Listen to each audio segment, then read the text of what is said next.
Welcome to This Week in West Hempstead, sponsored by Spiegel Law PC, 516-873-1683, Tiffany Dry Cleaners, and Riester's Bakery. Here are your hosts, David and Norm. Take it away, gentlemen. All right, thank you, Dan, and it's great to be back in the studio, Norm. Always. So we have the pleasure of having Adam here, and we got Dan, so we got the whole crew. So this is very exciting. Welcome. Yeah, we're cooking literally. I got into my car this morning. It was 104 degrees. Yeah, it's we'll let's get into the temperatures in a second, but yeah, it's nuts out there. It is brutal, but we're now getting into the 4th of July weekend. So that's very exciting. A lot of stuff happening. A lot of stuff, a lot of fireworks. Hide your kids, hide your dogs. And I assume that Saturday night is going to be like, crazy around here, like the whole hide under your bed. Ooh, it's going to be really nuts. We got a lot of family barbecues and get-togethers, which is great. There's no garbage pickup Saturday. Which actually poses just like a little bit of a operational problem, if you will, only because if you're going to throw out all your garbage with like food and all that stuff, and now it's baking in 110 degrees, not so good. So right, so stuff like that. Once your pails are full, you need to just store that stuff. Yeah, maybe put it in your garage. Put it in the garage. Somewhere it's a yeah, real you can't mess. leave it out, that's for sure. Yeah, so that's July 4th. It's exciting. The other day we were walking by Jones Beach with my wife and I, and they're getting ready for the fireworks, and then they have the air show. The fireworks will be taking place Saturday night, right? And then you got the air show Sunday and Monday. Air show is always amazing. And it's they're getting the pens set up, to corral the people, security all over the place. It's all good. All I will say is if you're going down for that show, and people are going to be lining up to try and get in the parking probably by 6 a.m. or something. Yeah. Like I've been past the Wantagh. While people are trying to get in there, they're lined up for a couple of miles. So if you want to go, make sure you get there early. Very early. Yeah. Back in the day at News 12, when I used to have my offices in Woodbury, the old planes used to take off from Farmingdale. And I had this, beautiful window, and you could see, the old World War II planes, and yeah, they're still there. You can see them. You can go to Republic Field and see them. It's really amazing. I mean, if you're a big, air person, it's I love it. It's just a lot of fun. So one of the other things that I noticed is we got a state police crackdown.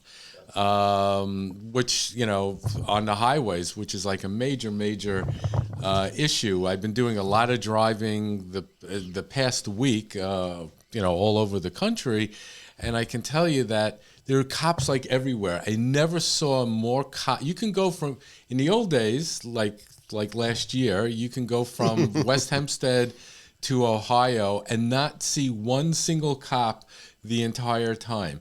Here, literally, there was cops every 10 miles. This is a heavy drinking holiday, and people need to think about that, because you have a couple of drinks, you get on the highway, cop pulls you over, you don't test right, you're in trouble, big trouble. More cops on the southern state for sure. We have these accidents all the time there during that stretch from the Belt Parkway up to 17. People come out of the 2-lane into the 4-lane, and they just speed up. It's a it's the beginning of the raceway. Crack down, save people's lives. Yeah, I mean, at least speed cameras. Southern State, again, we talk about this every single week now at this point. There was another 2 accidents yesterday between 17 and 18.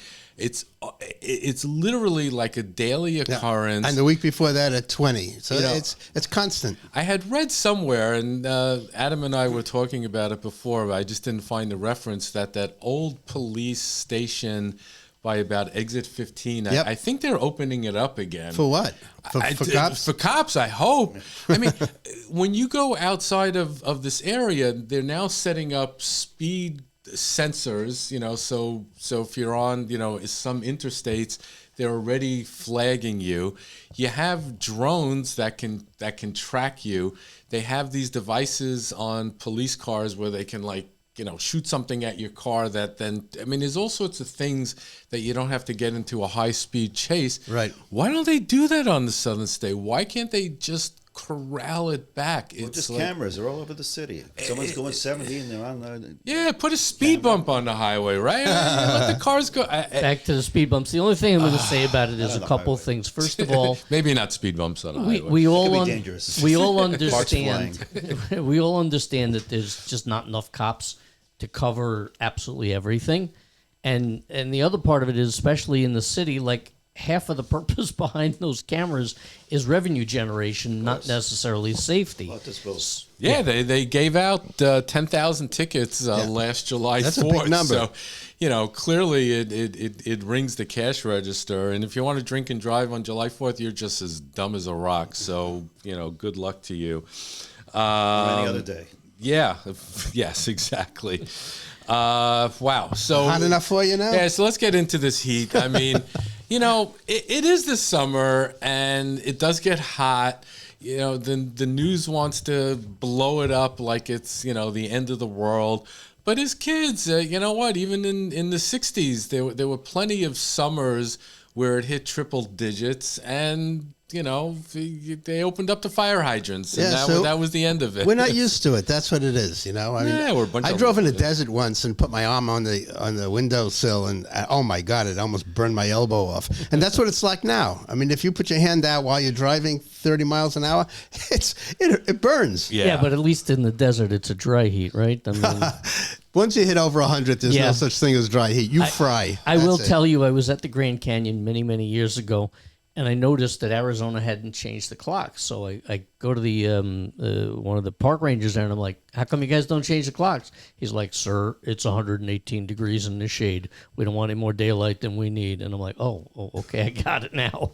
Yeah, it's nuts. And, of course, the controversy, I saw it even on the front page of the esteemed New York Post this morning.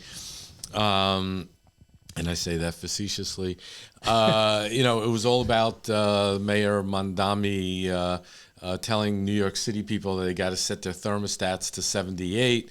And meanwhile, in all the city office buildings, the temperatures 69. are like, we're like 62, 64 at City Hall. Whatever you're comfortable with.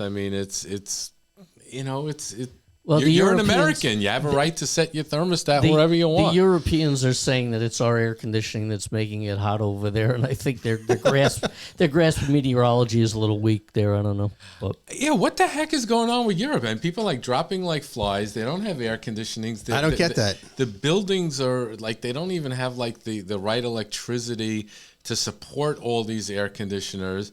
And people are just roasting. This is very unusual for them, right? They're people don't understand this. Certainly, like London, Paris, these places are actually a lot further north than New York. They're more equivalent to, I think, Seattle. They don't get heat like this that often, and it gets colder in the winter. So their houses are built to take care of it being cold, not for being hot. I don't understand why they'd rather let people die. I don't know. The problem we're going to have in the near future with all these data centers being built for technology is having enough power to have the air conditioning levels that we have. I don't know where all that power is going to come from. You can't build nuclear power plants that quickly. It takes about 10 years. No. I thought that nobody wants to use solar or wind, so finding enough power is going to be a very I thought they were going to have these mini nuclear reactors. They are. Sounds safe. Yeah, it's going to happen. Build it quickly. Right. I'll just drop it in your neighborhood. We'll find someone who knows how to run what could go wrong?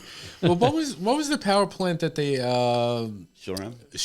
That got closed down, and I think Andy Cuomo put it back on. All right. Well, I think we're still paying for that. Yeah. I haven't seen any power outages or any brownouts. There is a ongoing Verizon sort of outage or slowdown. Verizon's been really wonky the last day or two. I don't know if that's heat related or just Verizon related, but I haven't really seen anything. Although yesterday I was with Jeff Wenger at Tiffany Dry Cleaners, and the lights flickered a little bit. And of course, it's a dry cleaners in the middle of a heat wave. Not the most comfortable, I bet. place. But boy, they were cranking out, incredible clean clothes in spite of the heat. But it was hot. Maybe that means we should go to a commercial. What do you think, Dave? Yeah, sure. Let's listen. We're on the subject of Tiffany Dry Cleaners. Let's hit them with a great commercial. At Tiffany Dry Cleaners, we make garment care simple with amazing customer service, environmentally safe detergents, and free pickup and delivery right to your home or your office. Call or text or WhatsApp Jeff at 718-309-5222. Okay, we're back. Hey. So, keeping on the subject of heat, there's a couple of places in West Hempstead where you can, beat Get the cool. heat. Certainly going to Carvel is always, a great treat. And every time I've been passing by the last day or two, they've been really packed. So, great for Carvel. The library was actually, super cool. And, that's a great way to go to beat the heat. The problem with the library is they're going to be closed on today, Friday, and Saturday. So, so that option is not available. But there's always Echo Park. You got Echo Park Pool. So, Adam, you're the pool expert. The pool is open today, and I can say the outdoor pool is the perfect temperature. When they first opened it was freezing cold, but now it's been out in the sun for a while. You dive in, and it feels good. In the pool, I haven't used so much. I've been driving. It hasn't been that crowded either. Yeah. Not that crowded? No. I don't know. I've been driving on Nassau Boulevard. The best time to go there is at dusk, I find. They're open till 8:30. I like to go there just at dusk. It's the best time to swim, and the kids are going home for dinner. I think it's the best time. But like during the day, it's getting jammed up. So Yeah. All right. It's a great place to cool off, and they got the indoor pool and the outdoor pool. There were some complaints about Echo Pool, and Adam, again, maybe Complaints from us, maybe. Yeah, no, it didn't come from us. Someone was saying, they don't have a liner anymore. It's just concrete. I'm not sure what they did with the outdoor pool. They ripped the whole thing open and then replaced it. I was very surprised, actually, that they're reopened for Father's Day as they planned. Yeah, well, they worked quickly. They jammed it's not really it. clear exactly what they did with the pool. I hope it's not like they're reflecting. I was going to say we've had issues with pools and liners. But it seems to be every few years they do a major renovation, and you just spent $10 million. Why is that? Yeah, again, whoever wrote this on social media was complaining that the liner wasn't there, but we can't verify it because no one's really seen it and there's no algae, so let's take it. So we're ahead of the game, and no fences up around the outside of the pool, right? So no, I did a good job on that pool. Listen, they got it open, so it's beautiful. They don't have to renovate it again and raise the entry fee. Yep, $100. $100. And there are no sharks. There's no shark. Yeah, Don't. Sorry, carry on. There was a reporting of a shark. I think a 9-foot shark was spotted at Point Lookout. Multiple sharks. Multiple sharks. Water was temporarily closed, and the Nassau County Shark Patrol. Wait, we have a Nassau County Shark Patrol? Yeah, it's Blakeman's deputies with the guns, and they just go and they just blast it. No, I'm just kidding. With their little party pins on their lapels. Do they need a bigger boat? Now. So I was in Beach 9th Street last week with my kids, and they're fishing off the shore in Reynolds Channel. They caught 3 baby sharks. Oh, wow. They're like 1.5 feet long. They still have rows and rows of tiny little teeth, but I don't think they were a big threat to anybody. I don't know.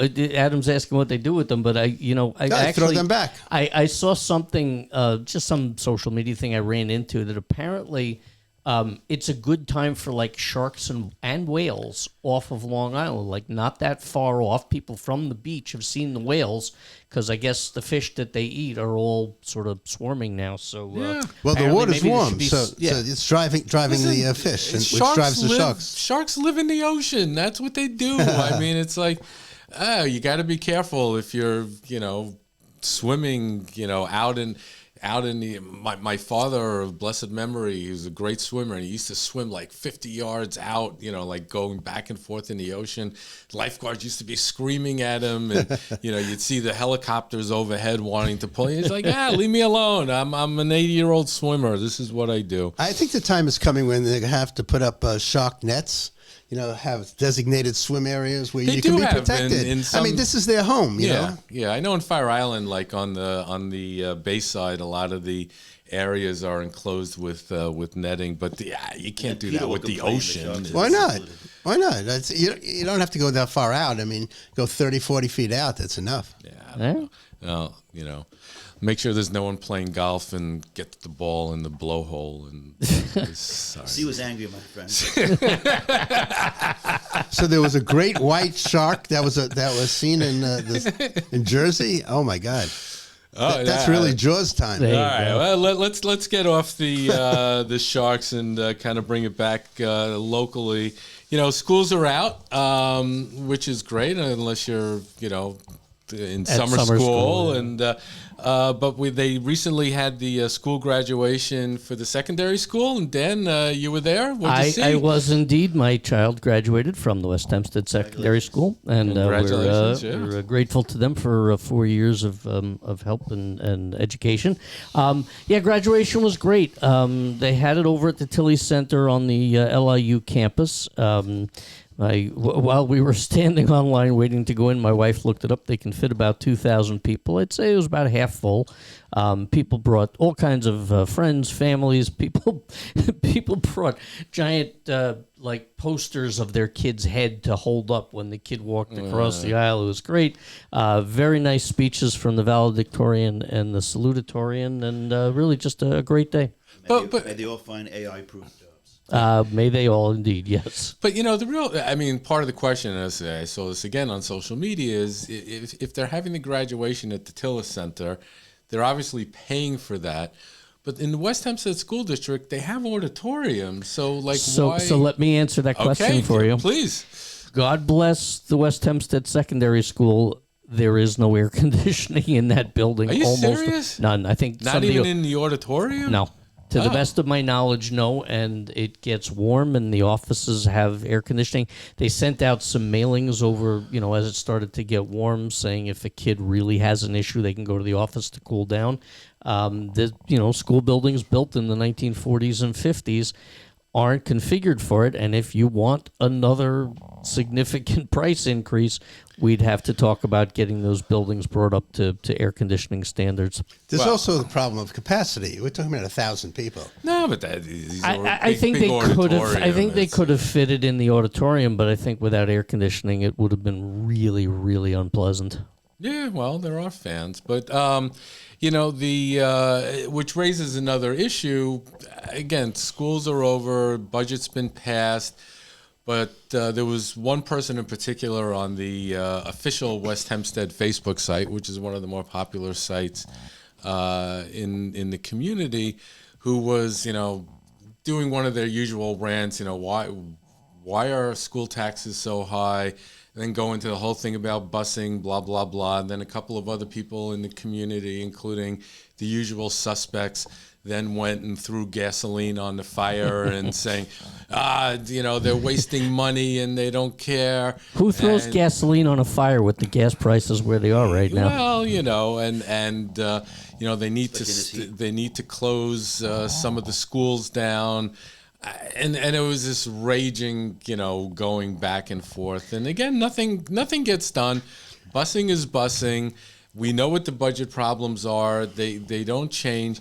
The continuing issue is just a declining enrollment and how to adjust for that. So I ask again, where the hell were these people in May when the budget vote happened? Okay, they were sitting in their house with an air conditioning. We said there were 1,500 people voting. Where were you? Why didn't you get something out there? Don't complain now. You know what? I go to a lot of these school board meetings, and it's just empty. It's dead. It's empty. No one cares.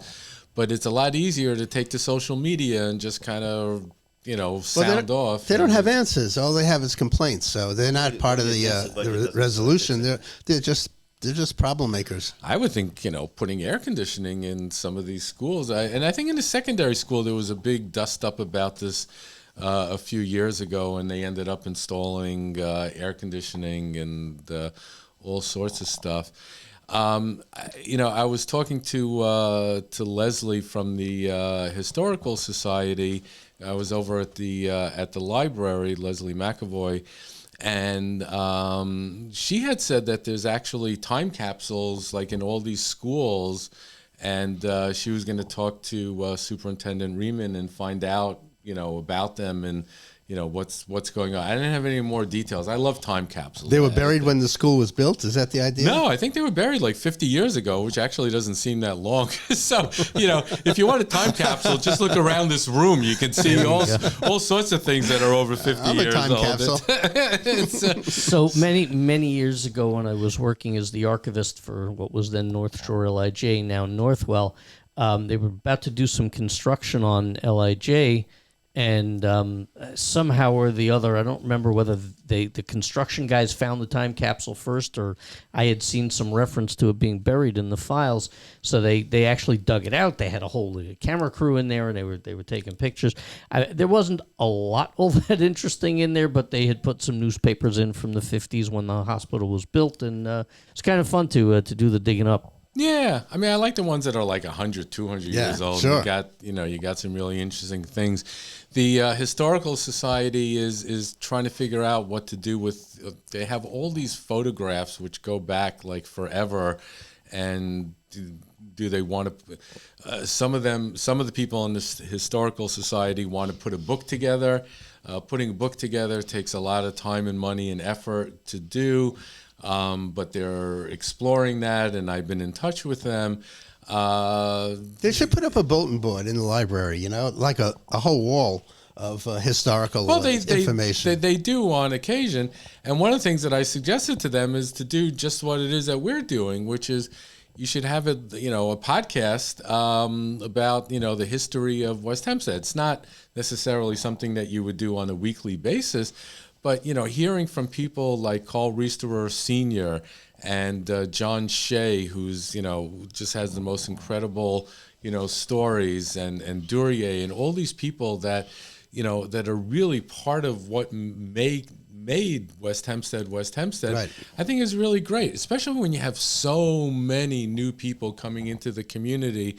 They don't really seem to care about, the history, how they got there. They're just more concerned about day to day, and the bagel store and stuff like that. But there's a real rich history. They're great stories to West Hempstead. So yeah. Okay, moving along.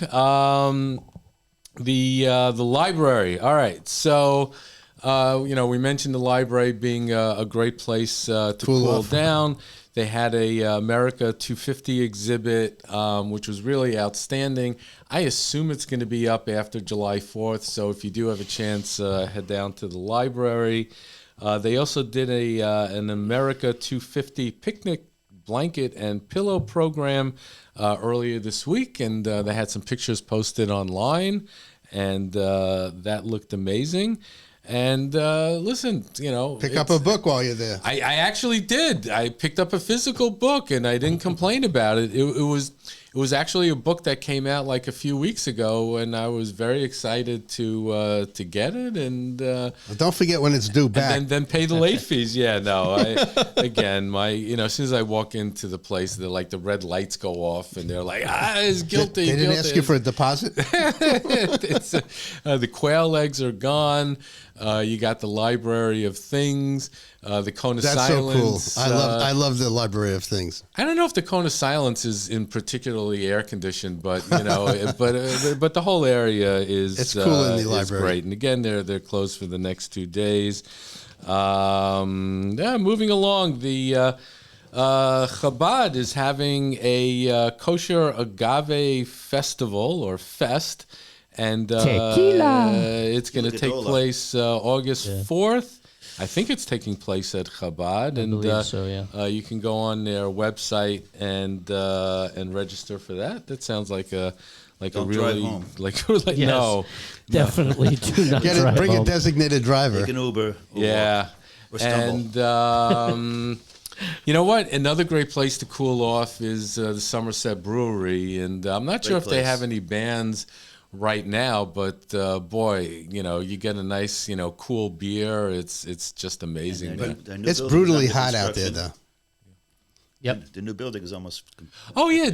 So Adam, do you know what that new building is, or is it a bar? It'll basically be a bar. It's not going to be a restaurant, or I'm not sure about food-wise. I would imagine that given the size of the place, there would be a kitchen there. But they're basically moving the operation from back there where the garbage trucks are, closer to the street. Looks like a really nice facility. It's always nice to hang out with Manny over there, and we should definitely do a live shot when they open. Yeah, and I was there recently when they had the what I thought was the final Sniff the Cork farewell tour to Mark Walkenfeld, which he then ended up doing a second farewell tour at Creative Corner. It's like the Who every time. Right. Who's been doing farewell tours since the since 1989. But in this particular case, Mark actually and his family have moved on.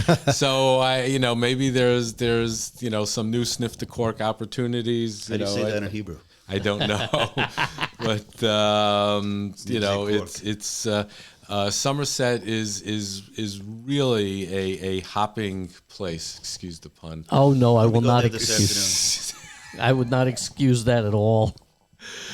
And before we wrap up, something brewing there. Is there anything else going on in the community that we're missing today? I usually put together a real formal rundown, but today I figured it's just the four of us, shooting the crap. So I don't know. Hey, this is solid news here.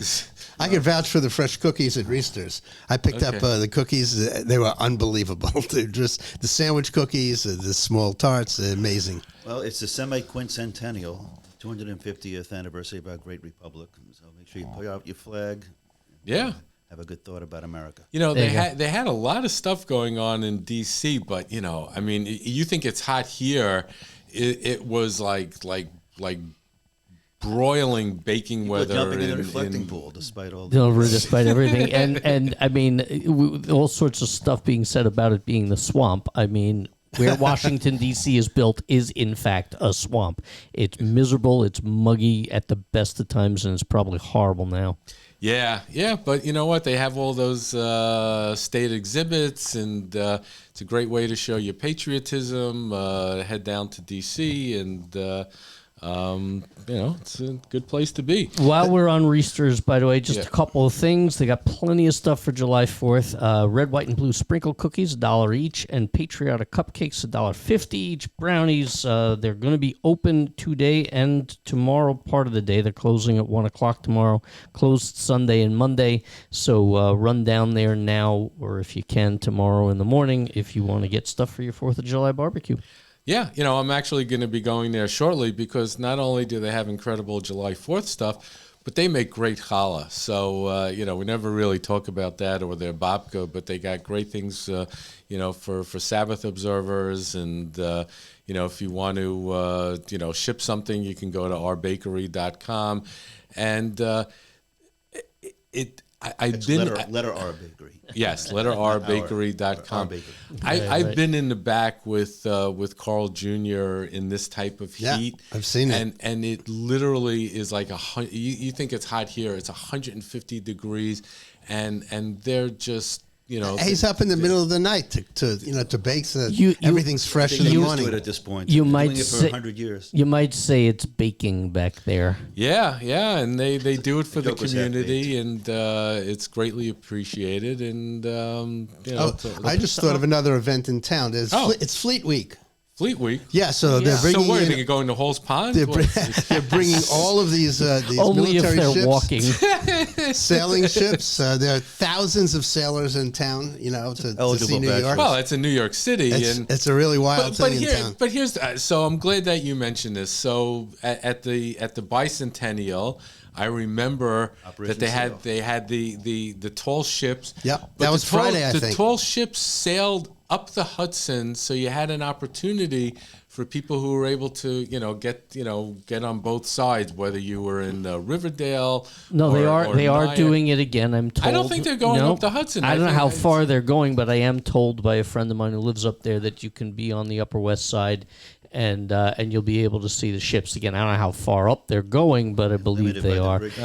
Yeah, the only other thing I'll say is this Fleet Week used to be Memorial Day. And I don't know if it's just for the 250th that they brought it back now. In past years, nerd that I am, they actually used to open the ships up so that you could go on them. I think they might be doing that now, too. I got on one of the aircraft carriers, was in town sometime in the ancient years. But so yeah, what was it last year that one of the tall ships got slammed into one of the bridges? Was it the Brooklyn Bridge? It was a Mexican ship. It was a Mexican ship, and it went into the Brooklyn Bridge. Ship really hit the span. man, That was the New York Post. Can we hit a buzzer? Can we hit a buzzer? Is there a buzzer? To end on that? That was the New York Post. Listen, everyone, we're excited for July 4th. A lot of people are off. Stay home. Stay safe. Put your thermostat on, whatever the heck you want. This is America, Conserve energy when possible. And stay cool. Check in on your neighbors if you have elderly neighbors, and you don't see them. Give them a knock and make sure that they're okay. To come to David's house. Yeah. Happy holiday, everybody. All right, so I think that's going to be a wrap. And if you want a wrap, you can go to Bagels and Apps, because they have great wraps there. And I think that'll do it, Norm, and Adam and Dan. And enjoy your holiday weekend. And again, hide your kids and hide your dogs. And we'll have a great 4th. Have a great weekend. Thanks for watching, everybody. Please be sure to visit our sponsors, Spiegel Law PC, Tiffany Dry Cleaners, and Riester's Bakery. To find out more or to reach out to us, come visit us on social media at Facebook and Instagram, or visit our website at westhempsteadecho.com.